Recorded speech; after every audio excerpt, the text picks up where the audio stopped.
Bonjour à tous, je suis très heureux de vous accueillir aussi nombreux. Je sens que c'était une très bonne idée de faire cette petite cloche. Que les parents vont partir en vrille avant moi. Vous pouvez voir.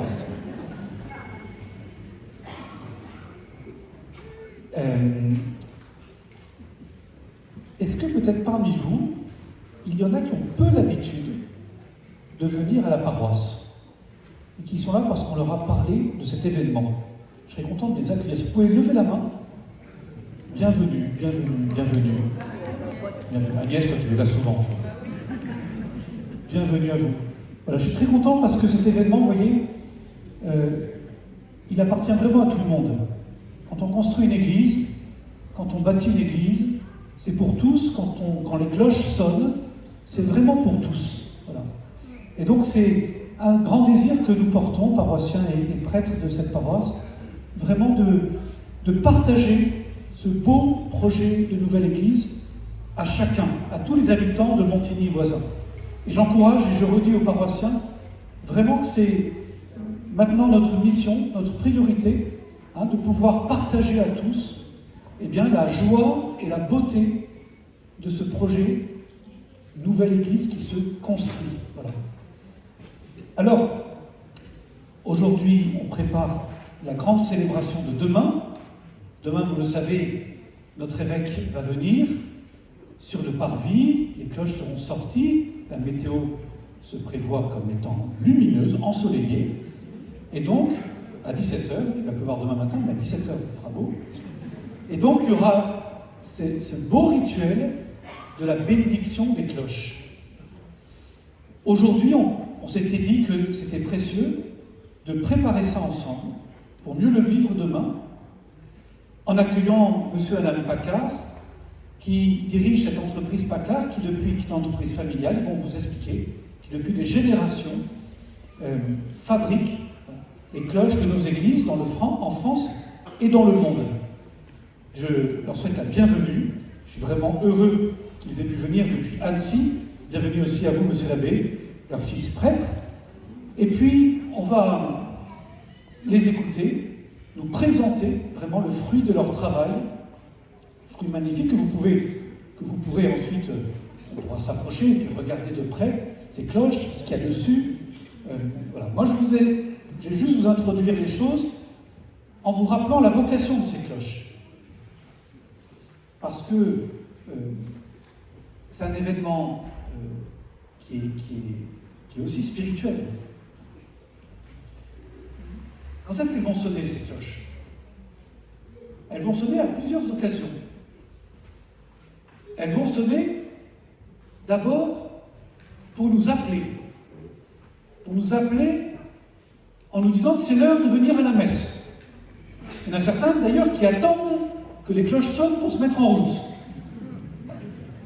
Alors, suivant leur distance d'habitation par rapport à l'église,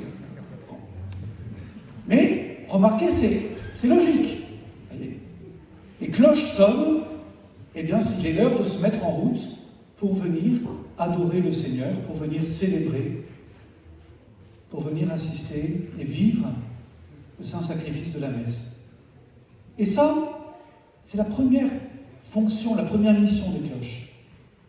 Rassembler la communauté autour du Seigneur, en nous aidant à donner ce temps qui appartient à Dieu, en nous aidant à répondre à cette invitation du Seigneur. Et en nous rappelant ainsi que c'est autour du Seigneur que nous nous rassemblons. Si nous sommes une communauté, ce qui nous unit, c'est d'abord d'adorer le Seigneur ensemble, de le recevoir, de nous reconnaître les uns les autres comme ses enfants, d'un Dieu unique, du même Dieu. Ça, c'est la première chose.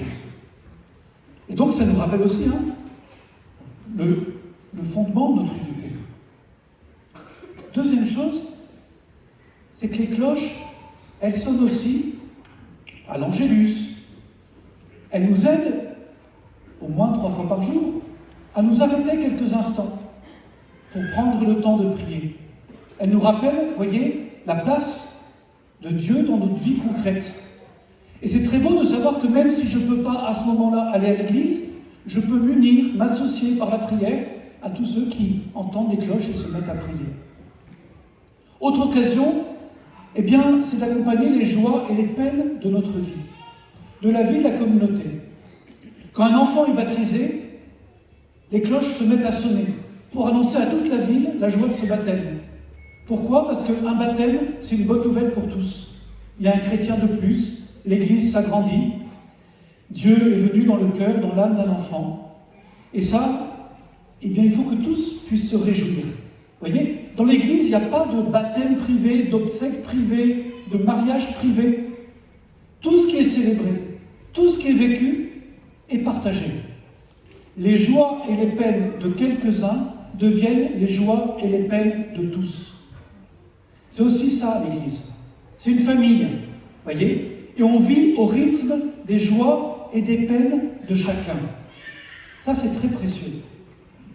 Et donc, là aussi, même si on ne participe pas à la célébration de ce baptême ou de ces obsèques, quand on entend la cloche sonner, ou du mariage, eh bien, on peut quand même, là où on est, s'associer par la prière, rendre grâce, intercéder, prier pour le défunt, etc.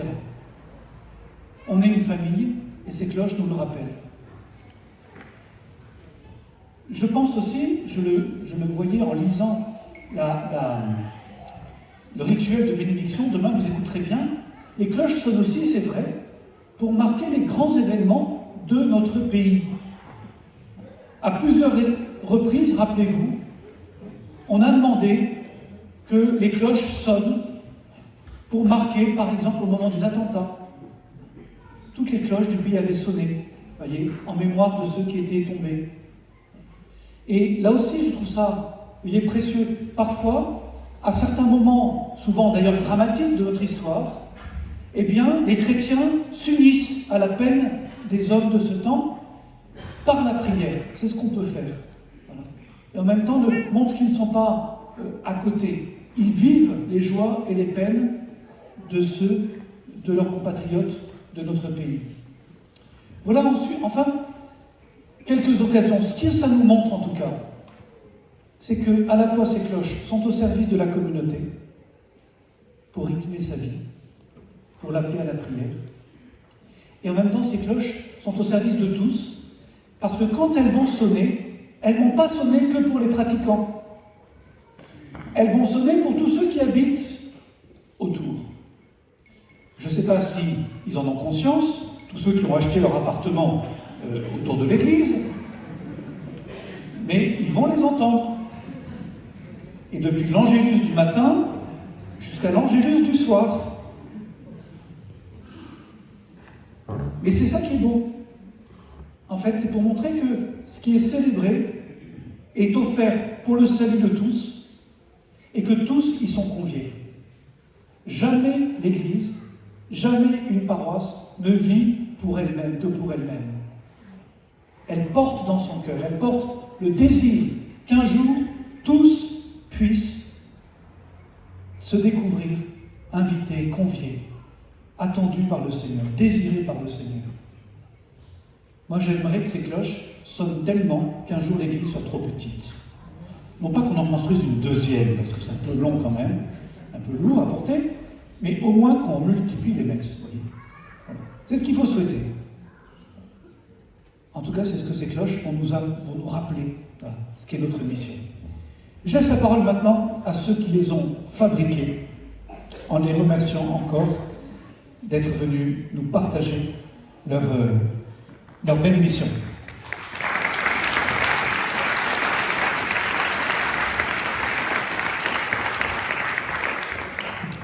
Mesdames et messieurs, chers enfants, chers fidèles, chers visiteurs, je suis très honoré de représenter la Maison Paccard, entreprise familiale qui a commencé son activité il y a 227 ans, en 1796, donc à côté d'Annecy. C'est un grand plaisir de participer à cette bénédiction qui aura lieu demain, et pour l'instant, en quelques phrases, et bien sûr je pourrai répondre à vos questions, je vais vous présenter notre entreprise, brièvement son histoire, parce que 227 ans, il va falloir raccourcir, et puis son activité aujourd'hui, et sa projection pour demain. En 1796, donc à côté d'Annecy, dans un petit village qui s'appelle Quintal, il n'y a plus de prêtres, parce que nous sommes à l'époque de la Révolution, et les prêtres ont dû quitter le pays, et ceux qui n'ont pas quitté le pays, ils sont plus de ce monde, du moins ils ne vont pas le rester très longtemps. Et le problème, c'est qu'à cette époque, toute la vie de la communauté ne peut pas se faire sans... La vie sociale se fait autour de l'Église. Donc s'il n'y a plus de prêtres, il n'y a plus de mariage, il n'y a plus d'enterrement, il n'y a plus de baptême. Et la vie s'arrête, la vie sociale s'arrête. Donc les villageois vont voir un évêque qui doit composer un peu avec la Révolution pour demander, et c'est normal, demander à l'évêque un prêtre. Et l'évêque, à cette période, va leur dire: écoutez, je crois que vous aurez un prêtre lorsque, dans le clocher de votre église, ce petit village de Quintal, vous remettrez une cloche. Toutes les cloches ont disparu.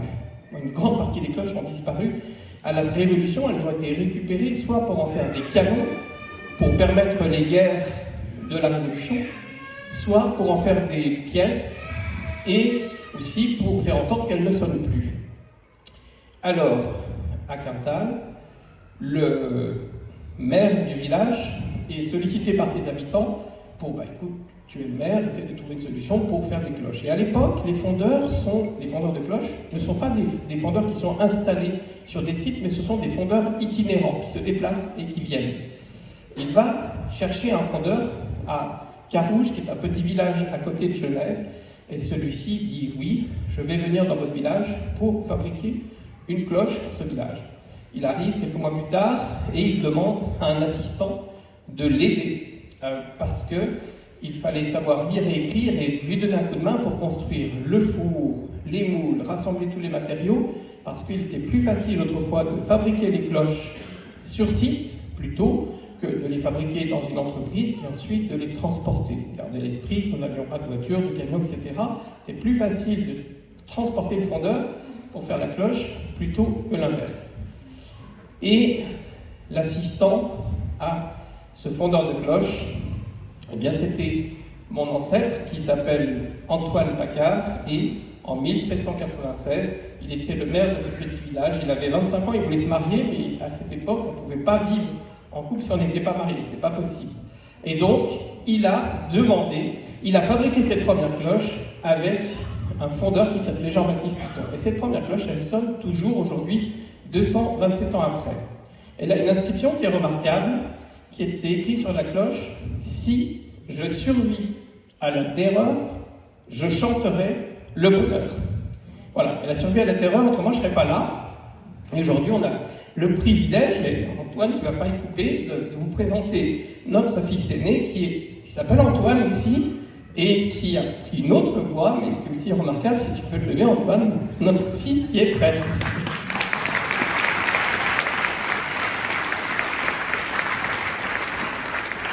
Donc ça, c'est le début. Après, tout le 19e siècle, la fonderie va fabriquer des milliers de cloches, puisqu'il a fallu refournir toutes ces églises qui ont perdu leurs cloches, donc bien sûr dans notre pays, et puis très rapidement, avec les nombreuses missions françaises qui vont se produire au 19e, eh bien, les vendeurs représentants de la fonderie Paccard vont être des prêtres missionnaires, et il faut savoir que la France est le pays du monde qui, au 19e siècle, va le plus fournir des prêtres missionnaires. Il est dit, je ne sais pas si c'est vrai, mais que 50% des missionnaires du monde entier étaient des prêtres français. Donc ils vont partir en Asie, en Afrique, en Amérique du Sud, et bien sûr, quand ils arrivent dans ces pays, ils construisent des églises et ils ont besoin de cloches. Et ça va nous aider à commencer à vendre des cloches dans le monde entier. Au début du XXe siècle, alors il faut quand même que je cite un élément important, c'est qu'à la fin du XIXe, le diocèse de Savoie a contribué à la construction de la basilique du Sacré-Cœur à Paris, et plutôt que de donner de l'argent pour la construction de la basilique, il a dit, puisque nous avons un fondeur de cloche, on va lui demander de fabriquer la plus grosse cloche de France, qui porte le nom de la Savoyarde du diocèse de Savoie, qui est effectivement aujourd'hui la plus grosse cloche de France, qui pèse 18 835 kg et qui est installé dans le clocher du Sacré-Cœur à Paris, à Montmartre. Donc voilà, ça c'est une référence assez exceptionnelle. Au début du XXe siècle, la Fonderie Paccard va continuer à travailler la qualité de ces cloches, et en particulier sur la sonorité, sur le son. Et on va comprendre comment il est possible de lier une note musicale constituée de plusieurs sons, les harmoniques, pour faire d'une cloche un véritable instrument de musique. Et en associant plusieurs cloches qui donnent des notes différentes, nous allons rentrer dans un nouvel univers qui porte le nom de carillon.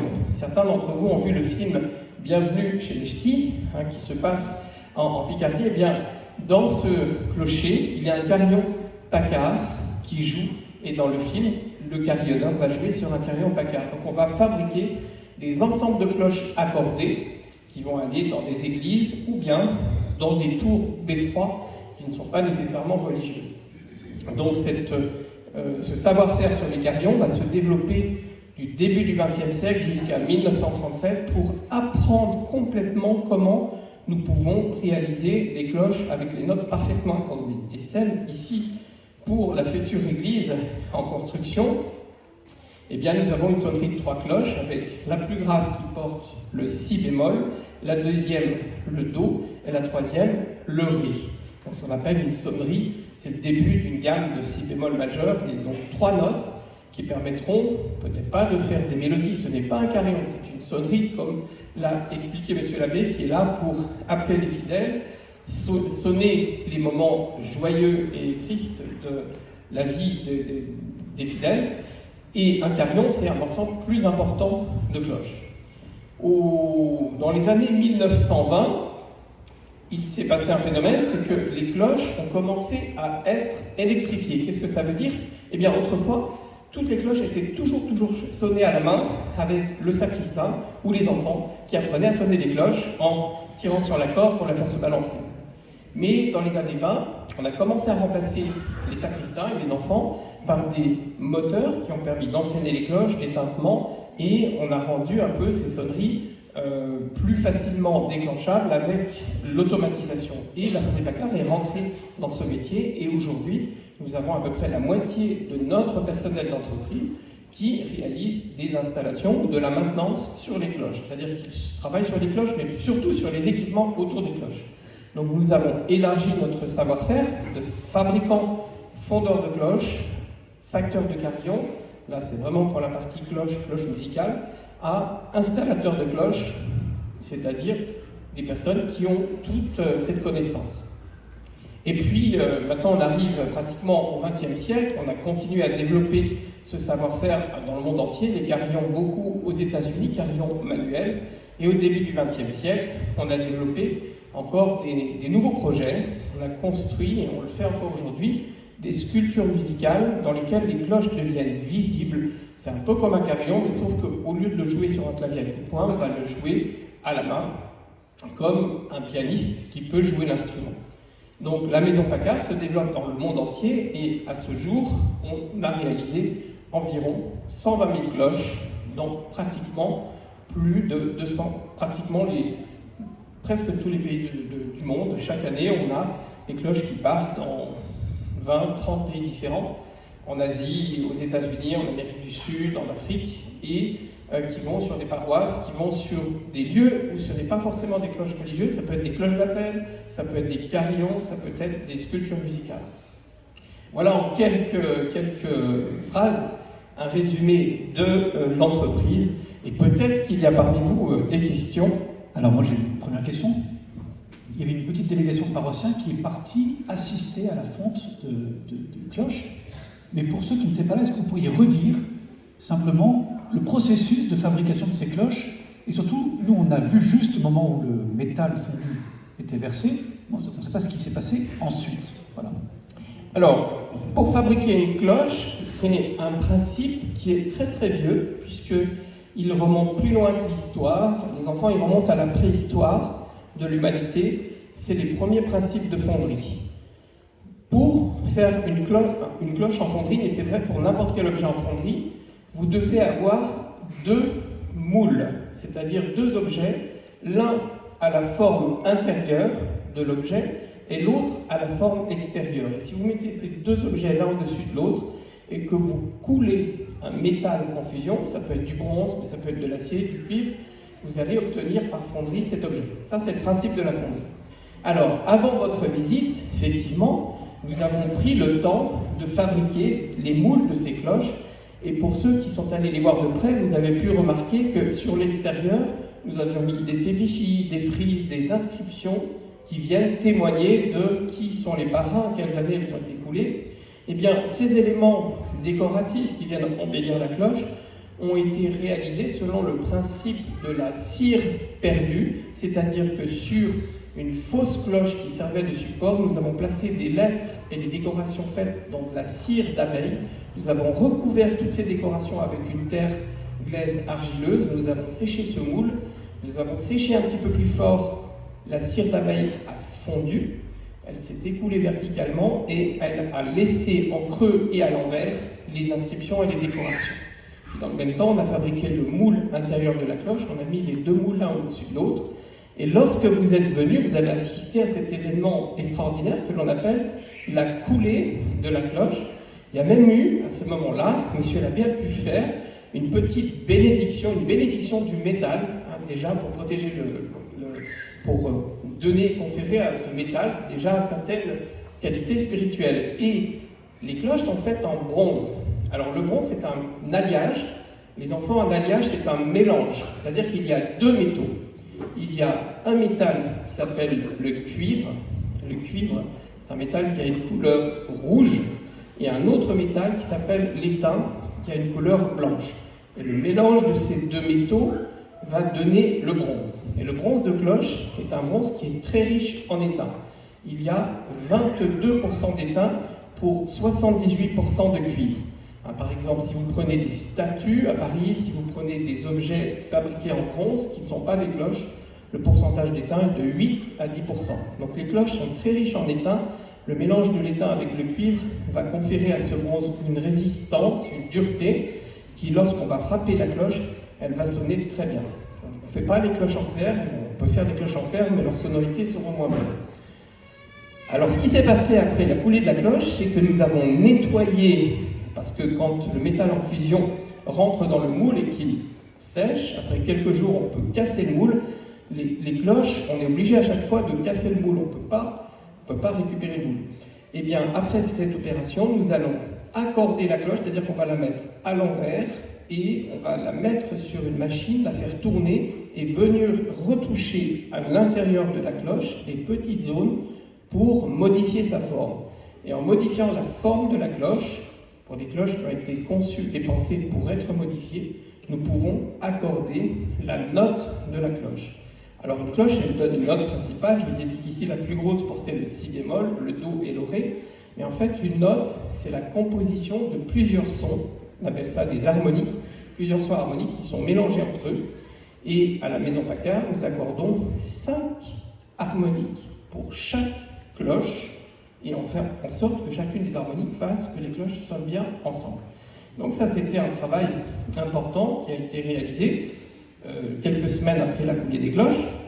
Et puis ensuite, on les a équipées avec, par-dessus, vous avez cette pièce métallique qui s'appelle le joug, qui vient fixer, qui se fixe sur la cloche avec des ferrures métalliques qui viennent prendre les anses. Sur le côté du joug, sur la gauche, vous avez une roue de volée qui va permettre de faire se balancer la cloche. Et sur les supports en bleu, vous avez ce qu'on appelle les paliers qui vont permettre à la cloche de se balancer. À l'intérieur, vous avez le battant, qui est une pièce en acier doux, qui va venir frapper la cloche des deux côtés. Ça, c'est pour les équipements mécaniques. Et puis ensuite, plus tard, on mettra le moteur de volet qui va entraîner la cloche, le tintement qui va permettre de teinter la cloche.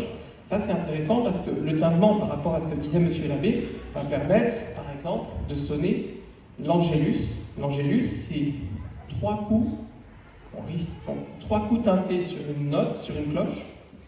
Pim, pim, pim, on récite la prière de l'angélus. Le début de la prière de l'angélus, on ressonne 3 coups. On récite à nouveau la prière de l'angélus, on ressonne 3 coups la suite de la prière, et ensuite on fait partir la cloche en volée. Monsieur l'abbé, au moment où nous arriverons à cette étape, vous déciderez de l'intervalle de temps qu'il faut mettre entre les 3 coups. Alors selon à quelle vitesse vous allez réciter ou faire apprendre à réciter l'Angélus, on mettra un temps plus ou moins rapide. Voilà. Donc ça c'est l'étapement. Et puis bien sûr la volée, la cloche est plus puissante parce qu'elle se balance, le bâton va bouger et la sonnerie en volée est beaucoup plus puissante qu'une sonnerie teintée. Voilà, donc l'Angélus c'est une combinaison, d'abord on a les coups teintés, puis ensuite on a la sonnerie en volée. Et puis il y a les glas. Les glas c'est les fameuses sonneries pour le fêter ou annoncer la mort d'un fidèle. Et des glas, on peut en faire plein, on peut faire des glas de cloches qui sonnent en volée, on peut faire des glas teintés, on peut faire des combinaisons.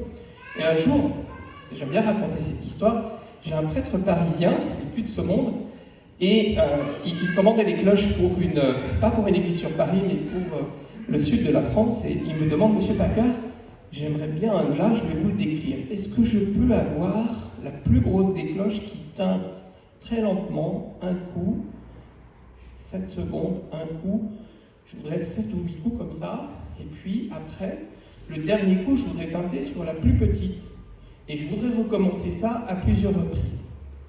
Je lui dis, Monsieur l'abbé, il n'y a pas de problème, on peut le faire. Mais pourquoi vous voulez un glas comme ça? Je lui pose la question. Il m'a dit, le coup teinté sur la grosse cloche, c'est notre vie sur la terre, qui est joyeuse, mais parfois difficile et pénible. Le dernier coup, j'aimerais bien que ça soit mon âme qui monte au ciel. Voilà, quelques exemples. Je réponds à d'autres questions. Est-ce qu'il y a des questions? Est-ce que d'abord tout le monde connaît le nom de ces cloches? Ou certains ne connaissent pas encore le nom de ces cloches? Qui ne connaît pas encore le nom de ces cloches? Alors je vais les redire quand même. Tout à l'heure, vous pourrez vous approcher donc, après le petit concert, et les noms qui ont été choisis, on a voulu qu'il y ait un rappel des 3 clochers actuels. Donc la première s'appelle Marie-Joseph. Elle est confiée, mise sous la protection de la Vierge Marie, le clocher Notre-Dame à Voisin, et Saint-Joseph, bien sûr, celui qui veillera sur cette nouvelle église. Et en dessous, vous avez la phrase « Protégez notre paroisse et priez pour nous ». Voilà. Ensuite, Saint-Pierre, ici, le patron de cette église. Saint-Pierre et Sainte Marie-Madeleine, témoins de la miséricorde et du ressuscité, priez pour nous. Voilà. Saint-Pierre du Lac, il fallait lui mettre quelqu'un avec. Et Marie-Madeleine, non seulement c'est une femme, c'était bien d'avoir aussi des femmes, des saintes femmes, mais aussi parce que Marie-Madeleine, elle a ce beau, je dirais, ce pendant avec Pierre, c'est que elle aussi, comme Saint-Pierre qui a été pardonné par Jésus, et témoin de la résurrection, Marie-Madeleine, elle aussi, a fait l'expérience de la miséricorde, et elle est témoin de la résurrection, c'est même la première à avoir vu Jésus ressuscité. Et c'est aussi ça qu'annoncent les cloches. La joie de la résurrection, la miséricorde offerte à tous. Et puis enfin, la troisième, Saint-Martin, pour notre église Saint-Martin bien sûr, et Saint-Louis, patron du diocèse. Donc Louis Martin, priez pour la France et pour notre diocèse. Saint-Martin, c'est aussi, vous savez, un des grands saints de l'histoire de France.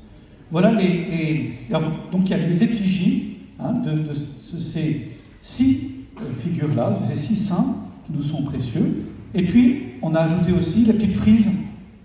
Tout ça, c'était à travailler avec des paroissiens qui ont la petite équipe qui porte ce projet, et puis l'équipe d'animation pastorale, en votre nom à tous.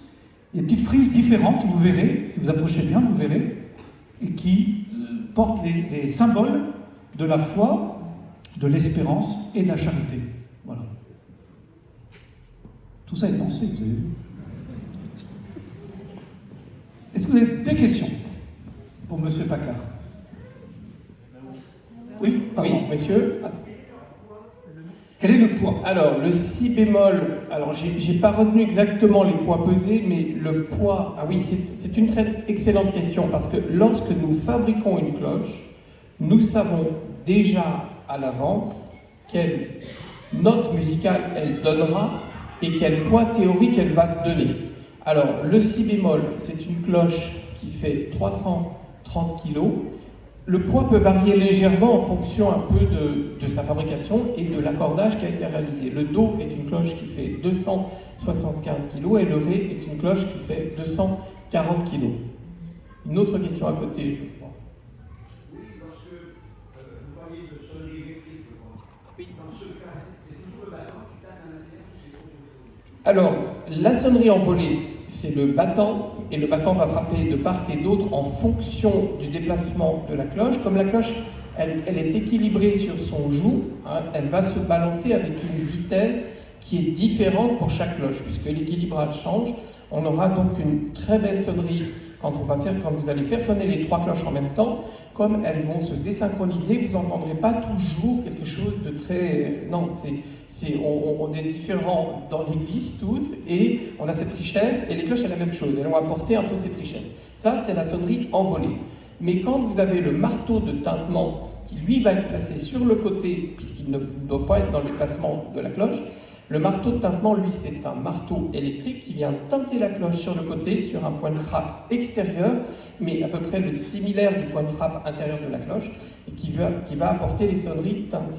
La sonnerie teintée, c'est surtout très utile pour, lorsqu'on veut vraiment, avec précision, jouer en rythme. Dans le cas des carillons, par exemple, ou des sonneries musicales, on a absolument besoin d'avoir un tintement pour être très précis. Et la cloche ne bouge plus. Une question là-haut. Oui. Est-ce qu'on peut savoir quelle sera déjà la portée de ces cloches? Est-ce que c'est en fonction de son installation? Quelle sera la portée de ces cloches? Alors, ces cloches par rapport à l'installation, alors il faut faire la distinction entre la sonnerie à la volée, qui est beaucoup plus puissante, et la sonnerie teintée. La sonnerie à la volée, sur des cloches comme celle-ci, par rapport à l'implantation du clocher, ce sera facilement, je pense, 2 à 3 km en volée. Sachant que c'est des cloches qui sont musicales, elles ont une sonnerie puissante, mais qui n'est pas du tout désagréable. Elles ont un son relativement médium, voire grave, donc c'est quelque chose qui est très agréable.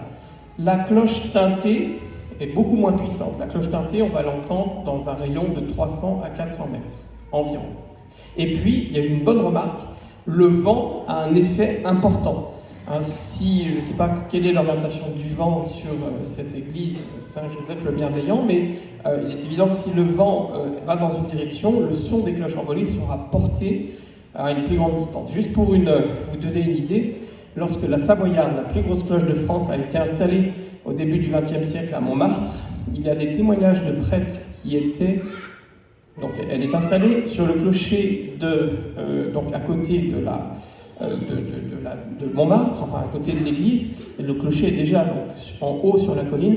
À l'époque, il n'y avait pas le bruit de la ville avec les voitures, les transports. Il y a eu des témoignages au début du XXe siècle, on pouvait l'entendre à 35 km. Voilà, c'est plus le cas aujourd'hui parce qu'on a quand même la pollution sonore de la ville de Paris. Mais là, ne vous inquiétez pas, ce sera plutôt 2 à 3 km. Je vous rassure, M. Labbé, on n'ira pas jusqu'à Paris. Tant que ça couvre les voisins, c'est parfait. D'autres questions? Comment vieillit le métal de la cloche dans le temps avec les contraintes mécaniques? Comment vieillit le métal de la cloche dans le temps? Alors, la cloche est en bronze, et le bronze est un alliage, un mélange de 2 métaux qui ont la particularité de résister à travers le temps. Alors ça ne vit pas aussi long que l'or, mais ça vit extrêmement longtemps. Et d'ailleurs, dans les découvertes préhistoriques, ce que vous retrouvez, c'est des objets en bronze. Les objets en acier qui ont plus de 3000 ans, vous ne les retrouvez pas parce que l'acier il est parti en poudre. La cloche, elle va s'oxyder. Là, aujourd'hui, elles sont brillantes, mais elles vont prendre une couleur vert de gris, qui est l'oxydation naturelle du cuivre et qui va lui faire changer de couleur. Mais ça ne va pas du tout affecter sa sonorité, et cette oxydation va devenir une protection, et la cloche va pouvoir traverser les siècles. Votre question était plus précise sur l'usure mécanique. Le battant va frapper à un endroit précis d'un côté et de l'autre de la cloche. Le battant va provoquer une usure qui, au bout d'une vingtaine d'années, nécessitera le remplacement du battant, qui lui aussi va s'user et va augmenter sa surface de frappe. Et dans une centaine d'années, peut-être un peu plus rapidement pour la cloche qui sonne l'Angélus, qui va sonner plus souvent que les autres, eh bien peut-être qu'il faudra envisager de tourner de 90 degrés de façon à ce que le battant frappe sur les autres parties de sa partie pour des siècles. Donc on a des cloches aujourd'hui qui sonnent, qui n'ont pas disparu à la Révolution. Dans d'autres pays d'Europe, ça fait 8 siècles qu'elles fonctionnent et qu'elles sonnent. La première cloche Paccard qui a été coulée il y a 227 ans, elle sonne encore aujourd'hui. Vous voyez ça, vos petits-enfants, arrière-petits-enfants, arrière-arrière-petits-enfants, les entendront et vous pourrez dire, vous pourrez leur mettre quelque part, eh bien, ces cloches qui te réveillent le matin pour que tu ailles à la messe, eh bien, je les ai financées, voilà. En pensant à ton réveil. Voilà, je crois qu'il y avait un appel de M. Labbé, alors je vais peut-être renchérir. Vous avez la possibilité, je crois que ce n'est pas encore complètement terminé, nous avons réalisé des petites cloches Paccard miniatures qui sont des répliques de leurs grandes sœurs. Elles sont miniatures, elles sont de petite taille. Alors celles pour ce projet sont magnifiques parce qu'elles ont été conçues et pensées par l'équipe, c'est-à-dire qu'elles sont uniques. Vous ne les trouverez pas ailleurs. Et nous, on a pris l'engagement qu'elles ont été réalisées que pour Saint-Joseph le Bienveillant. Donc vous ne pourrez pas les retrouver ailleurs. Et je crois que si vous étiez bien à la construction de cette église, vous pourrez être un bénéficiaire de cette cloche. Je crois que c'est bien ça, hein, monsieur l'abbé. Monsieur Paccard est très, très engageant parce qu'en fait, ça va dépendre de la capacité à lui payer la facture, vous voyez. Tout est là. Un immense merci en tout cas. Ce que je vous propose, c'est qu'avant d'aller voir de près les cloches, eh bien, on puisse écouter maintenant Madame Paccard. Cette famille a plein de talents.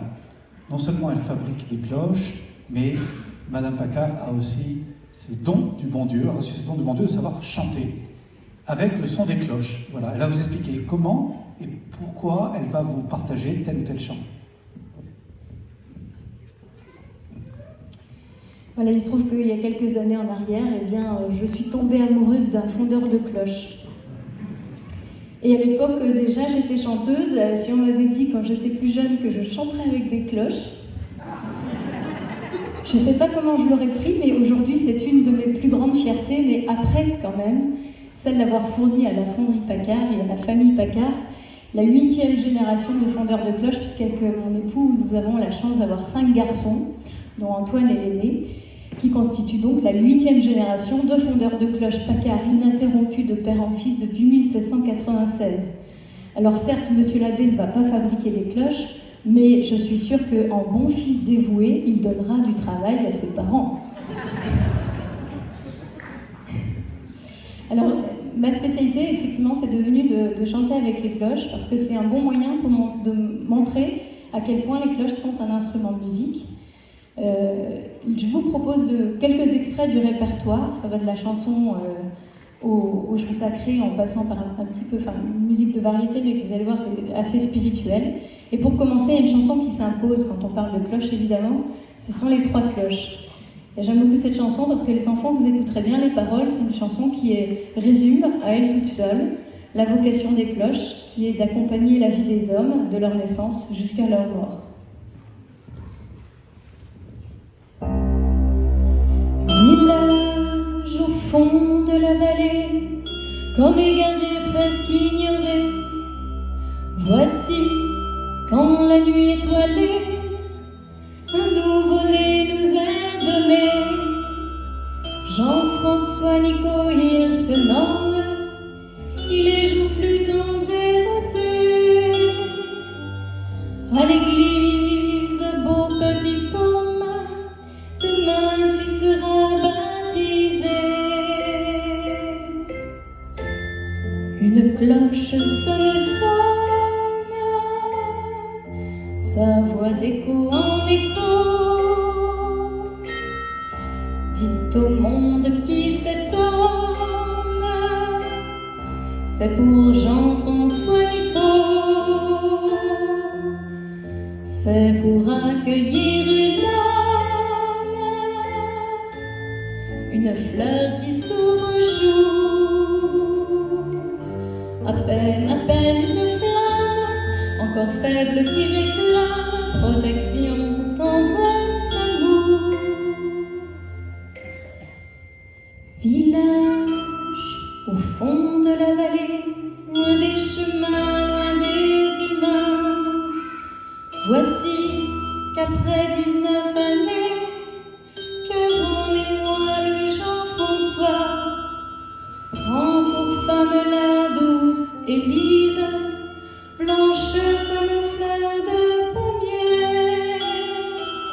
devant Dieu dans la vieille église.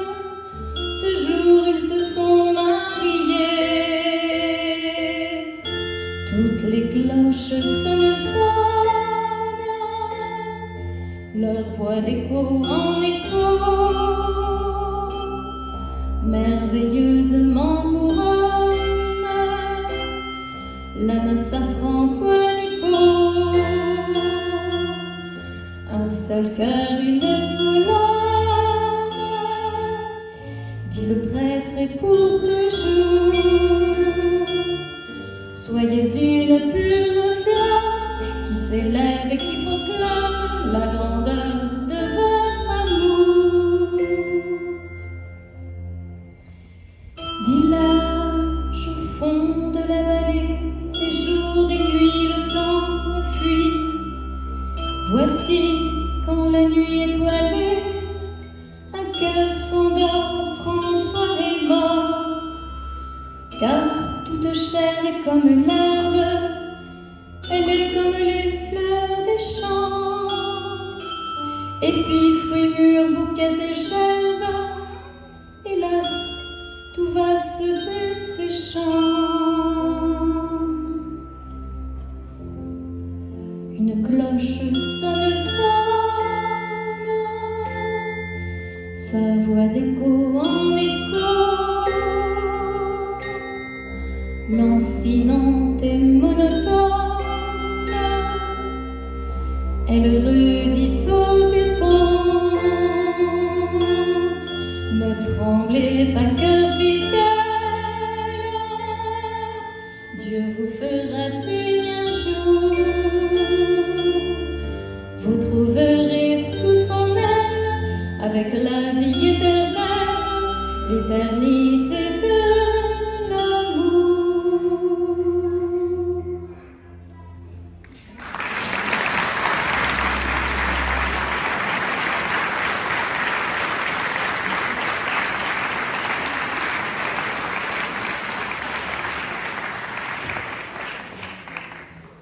Alors, vous aurez remarqué que ce n'est pas des vraies cloches qu'on entend, mais c'est le vrai son des cloches PACAR. Parce que c'était un peu compliqué de venir avec l'instrument qu'on a à demeure. Je chante tout au long de l'année avec un instrument de 20 cloches, qui est un instrument de démonstration. Mais si vous voulez l'entendre en vrai, il faudra venir nous visiter à Annecy. Le musée est ouvert tous les jours, toute l'année. Il n'est fermé que le dimanche matin pour que tout le monde puisse aller à la messe. Alors, je vous propose de poursuivre avec une musique qui est signée Ennio Morricone, un des plus grands compositeurs de musique de film, avec la bande originale du film Mission. Et avec mon époux, nous revenons tout juste d'Amérique latine. On a passé 2 semaines, c'était un voyage d'affaires, un voyage professionnel. Et moi, j'ai un message à passer parce que ces 15 jours ont été très émouvants. Moi, aujourd'hui, si j'étais un garçon de 15 à 25 ans, je me précipiterais au séminaire. Il y a besoin de prêtres, c'est terrible, là-bas on voit... Alors c'est beau parce que l'apostolat des prêtres est magnifique. Nous avons rencontré pas mal de prêtres français qui n'avaient pas spécialement l'âme baroudeur, vous voyez. Si on leur avait dit quand ils étaient séminaristes qu'on les enverrait en mission, bof, bof, bof. Et aujourd'hui, pour tout l'or du monde, ils ne reviendraient pas en France. Parce qu'il y a un tel amour du prêtre en Amérique latine, notamment au Brésil. Et puis ils se sentent utiles aussi parce qu'on demande le baptême par centaines. Mais par contre, ce qui est douloureux pour eux, c'est qu'ils ont 200, 300, 400, 500 fidèles qui leur demandent la messe. Et ils ne peuvent pas la leur donner parce qu'ils ne peuvent pas faire 500 km. Il faut aussi qu'ils puissent répondre localement. Alors voilà, ça c'est un message aux jeunes gens, aux jeunes garçons. Parce que placer le bon Dieu en premier, c'est sûr qu'on a mis la boussole au bon endroit. Voilà. Mais bon, j'ai pas 15 ans et je suis pas un garçon. Mais j'espère que le bon Dieu me donnera quelques... Voilà, il sera content. Moi, en tout cas, je suis très fière d'avoir un fils prêtre. Alors, à toutes les mamans, c'est ce que je souhaite. Je crois qu'il n'y a pas de plus grande joie sur Terre. Alors, je vous propose cette bande originale du film Mission. La chanson est en italien. Elle s'intitule Nella Fantasia. Et donc, les paroles, c'est assez poétique, hein, mais dans un rêve, j'ai vu un monde meilleur. Alors, je vous invite à voir le film Mission, hein, c'est une merveille. Et dans ce monde-là, eh bien, la nuit est moins obscure et les âmes sont légères comme les nuages dans le ciel. C'est un petit peu l'esprit de cette chanson.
répertoire, avec cette fois-ci bien sûr un répertoire qui s'impose, qui convient très bien à la musicalité de la cloche et à sa vocation qui est d'élever l'âme.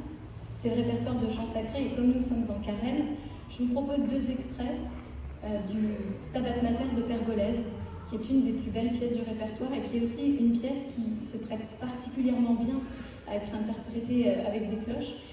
Il y a peut-être deux facteurs à cela. D'abord parce que la cloche, c'est un instrument liturgique qui élève l'âme et qui est vraiment là pour nous aider à prier et à élever notre âme. Et il y a aussi un facteur musical, c'est que la cloche, c'est un instrument de musique dont le timbre, la composition harmonique du son, tout à l'heure mon époux vous disait quand on entend une cloche, on entend plusieurs sons, même si on ne s'en rend pas compte.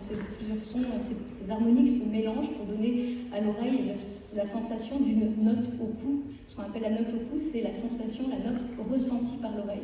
Mais cette note, elle est constituée d'une multitude de sons. Et ces sons forment ce qu'on appelle en musique un arpège mineur. Qu'est-ce que ça veut dire concrètement? C'est-à-dire que le son intrinsèquement d'une cloche, il est mélancolique.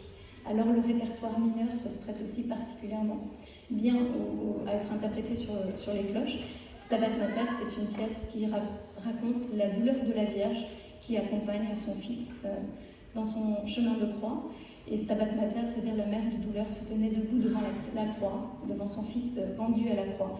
Et donc il y a 14 strophes dans cette pièce de Pergolèse, mais à mon sens, les 2 plus belles sont la première et la dernière. Je vous propose de commencer par le Stabat Mater.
Alors évidemment, cette pièce, elle n'aurait pas de sens sans la résurrection. Et c'est ce que donne la dernière pièce de l'œuvre, le Quando Corpus. Donc Quando Corpus, c'est quand à mon tour, ce sera mon heure de mourir. Faites au Maire que vous m'accueilliez au paradis.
Merci beaucoup. Alors je vous propose de terminer par une petite... Même je prends un peu de micro pour parler. Ah, merci, c'est bon. Je vous propose de terminer par une pièce assez joyeuse. C'est un Ave Maria en espagnol de William Gomez. Et j'espère que cette petite démonstration vous donnera l'envie à votre tour de devenir les ambassadeurs de notre petite entreprise familiale qui porte les couleurs de la France et surtout de la Savoie à travers le monde entier. Et vous l'aurez compris, malheureusement pour nous, nos cloches durent un peu trop longtemps.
profiter de ce beau don que vous avez reçu et qui nous élève aussi.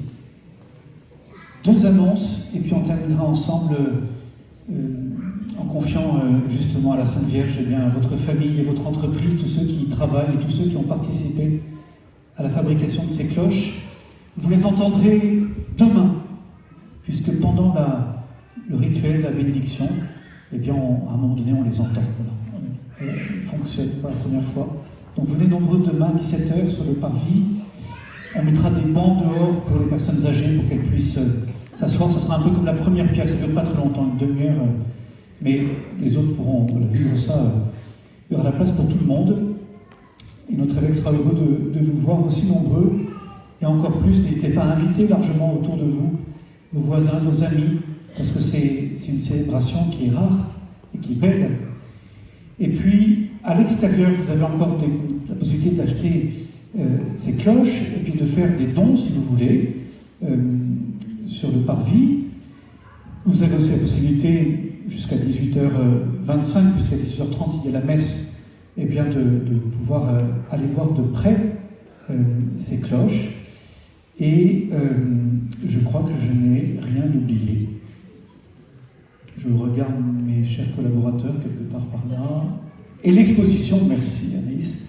Et vous savez qu'à partir de samedi prochain, donc des paroissiens, la petite équipe qui porte un peu ce projet, a organisé une exposition, c'est-à-dire que les cloches vont rester exposées ici jusqu'au mois de mai à peu près, où elles seront montées dans le clocher. Et d'ici là, tous les samedis, il y aura des paroissiens bénévoles qui accueilleront de 17h à 18h30 une exposition, c'est-à-dire avec des cloches, avec des panneaux, des sortes qui ont été faites avec l'explication sur les cloches, l'explication sur la paroisse, sur le chantier, etc. Donc c'est une belle façon d'inviter là aussi vos amis à venir découvrir ce qui est en train de se vivre et de se construire. Voilà, je vous propose de vous lever et on va confier à la Sainte Vierge, eh bien, toute cette famille et cette entreprise, tous ceux qui travaillent à vos côtés et qui réalisent ainsi ces cloches dont la si belle mission est d'appeler à la prière, de rassembler autour du Seigneur. On demande à la Vierge de veiller sur vous, sur vos enfants et puis sur chacun de vos salariés. Voilà, qu'elle vous aide à poursuivre cette belle œuvre au nom du Père et du Fils et du Saint-Esprit. Je vous salue Marie.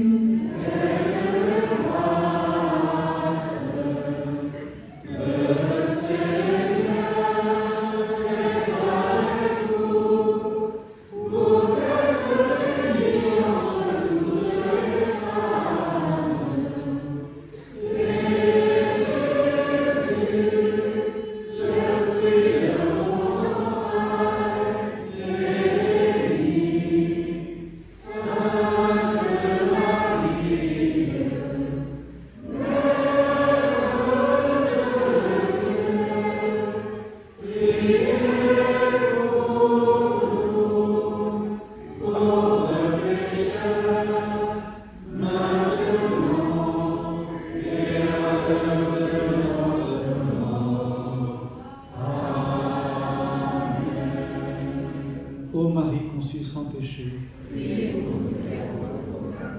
Saint Joseph, Saint Pierre, Saint Martin, Sainte Marie-Madeleine, Saint Louis, le Seigneur soit avec vous et que Dieu Tout-Puissant vous bénisse, le Père, le Fils et le Saint-Esprit.